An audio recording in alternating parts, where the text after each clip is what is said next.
Prior to the events of Attack of the Clones, only 20 Jedi had ever left the Order. They were known as the Lost 20, a minuscule amount compared to the hundreds of thousands of Jedi that had served over the generations. So, when Count Dooku left the Order, it was a painful moment for the Jedi, especially because this powerful Jedi was one of Master Yoda's own students. In Attack of the Clones, Dooku makes a bold claim about his former Padawan, Qui-Gon Jinn, to the captive Obi-Wan Kenobi on Geonosis. Dooku said, "I wish he were still alive. I could use his help right now." He knew all about the corruption in the Senate, but he would never have gone along with it if he had learned the truth, as I have. The truth, of course, is that the Sith controlled the Republic. So why would Dooku think that he would have been able to convince Qui-Gon to join the Separatist cause? And not only that, but presumably join the dark side. First off, Qui-Gon was not the most rule-abiding Jedi. Obi-Wan Kenobi even stated that Qui-Gon would have been sitting on the Jedi Council if he just followed the Jedi Code. Jinn, however, didn't see the Jedi Code and the Force as one and the same. Qui-Gon trusted his own instincts and believed he must always act in accordance with the will of the Force, regardless of the Jedi's rules, which he saw as guidelines and could actually act as obstacles to serving the Force. So on the surface, it seems that Dooku was right to assume that his former Padawan would have joined him. However, in the canon novel Master and Apprentice, we learn that there was more to Qui-Gon and that he would have rejected Dooku. The rift of the dark and light between Dooku and Jinn began during Qui-Gon's training when he was only 14 years old, and he was kidnapped by an evil bounty hunter, Shenda Maul, who intended to torture and kill the young Padawan.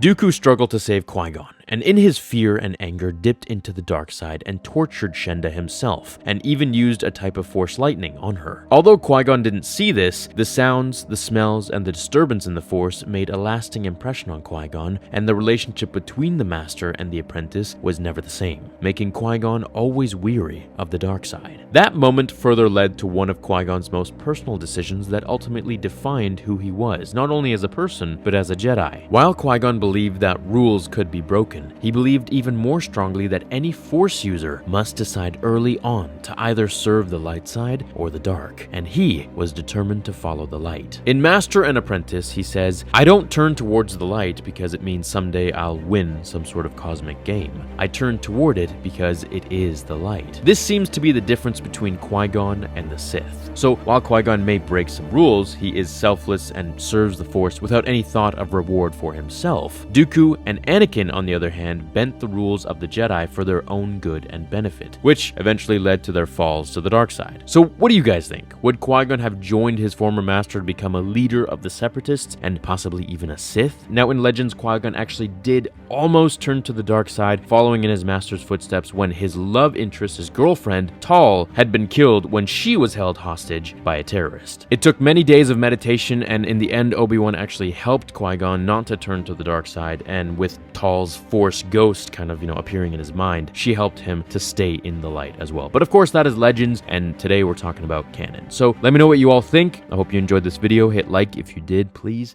and I will see you all in the next one. Until then, remember, the Force will be with you always. Now, fulfill